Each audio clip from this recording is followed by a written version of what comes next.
is the Director of Restorative Solutions. I love that, Restorative Resolutions, here in Manitoba. And Angela Nelson is also with us today. Angela, where do you go from here? What has changed you through this program, or how have you changed? I'm actually looking forward to class, going to class, looking forward to going to work.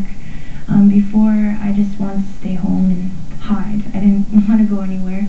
And now I'm very excited with this rep program. I'm excited to open my own business. I really want to. Before, I just didn't care what happened. It's just... So you've got a future now. Yeah, I feel like I have a future now. It feels great. Like before, I couldn't even imagine a future. We wish you the best, Angela. Thank you. There's going to be some opportunities that are going to be revealed. Lana. Just one more thing about REP. I mentioned it was the first time it was offered in Canada. It was the first time it was offered in the community, and it was the first time it was offered to women. And we had 3 top prizes last year. They could win prizes for their business plan, and the 3 top winners were women. So that was really pretty exciting for us. Okay, a number of things I want to talk about. This is the only program like this in Canada. Mm-hmm. You've recently come back from you spent some time not too long ago, actually in another country, talking about this program? Well, training people, training staff to deliver a program similar to ours. Where? I was invited to go to Riga, Latvia. They had heard about, they were reforming their criminal justice system, and because they wanted to get into the European Common Market. And they adopted the Canadian model and came to Canada and saw me present a paper at an international conference on restorative justice. And I got a phone call saying, would I train Riga or Latvian probation officers? And I said, certainly, have them come to the office. And they said, no, we want you to come here. So I had the great fortune of being able to go to Riga, Latvia with a colleague of mine, actually Michelle Joubert, who was the sort of one of the mothers of the program. I call myself the grandmother of the program. And her and I went for 10 days, and the interesting thing is most of the probation officers in Latvia were sort of studies of law. They were lawyers, not social workers. So that was a unique piece. I more recently just came back from Toronto, and Toronto are interested in mounting a program like ours. So I'm very, very excited about that.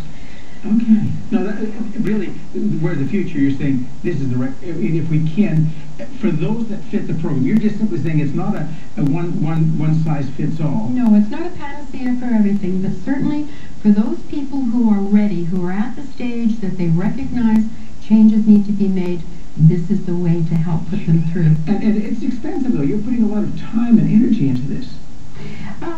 Well, our staff have anywhere from 30 to 35 clients on their caseload. So fewer clients than you would in the regular system, but that upfront work and the extra labor at the beginning certainly tells itself in the end run when people aren't coming back through the revolving door. I just mentioned Angela today, and this is really something that I'm so pleased with restorative resolutions. We really do put them through their paces. We're not just nice, sweet little people. We call it compassionate confrontation. But what we find is when clients are ready to leave us, Angela will be graduating from us in November, and I said to her, you know, you can always come back. And we have our clients come back if they need a little tune-up, if they need a little advice.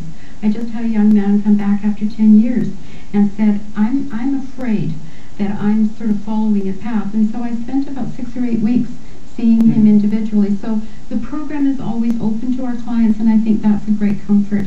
They like being there, and I've never heard a probation client say, gee, I like going to my probation office. I was going to say, that's not the normal. I can't imagine that being the usual. So it's a different relationship that's come out of it. Absolutely. Secondly, they've obviously felt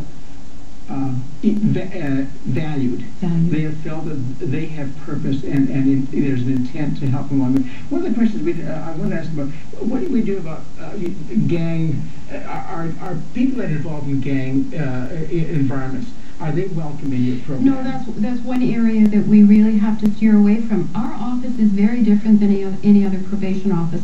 If you go into probation offices, you'll be met at a plexiglass with a circle. There's lots of safety issues going on, lots of gang stuff going on in Winnipeg. Our office is very open, and I would love for you to come and spend some time with us. When you walk through the door, it's like a living room. We have a cupboard full of toys for children. We welcome clients' children coming. A lot of clients sit around on the sectional sofa and chat and have coffee. Our admin person is wonderful. She welcomes everyone, offers coffee and hot chocolate. So it really is a warming, comfortable place to come to. It definitely is. And unfortunately, with the gang stuff, we would have to be very careful. So if people are in gangs, we send them to another office. Okay. Well, what is encouraging is to see the tremendous positive results come from the program, Restorative Resolutions. Yes. People looking for it will find it in the phone book? Absolutely. Absolutely. You can look under the John Howard Society and certainly get our number from there. Okay, okay. And yet you're not part of John Howard. We are partnered with John Howard. Very strong partnership with John Howard. But not a part of it. No, we're a partnership that works closely with them. Okay. You're working with your clients most closely of all. It's wonderful to see that. And it's part of the justice system here in Manitoba. Yes.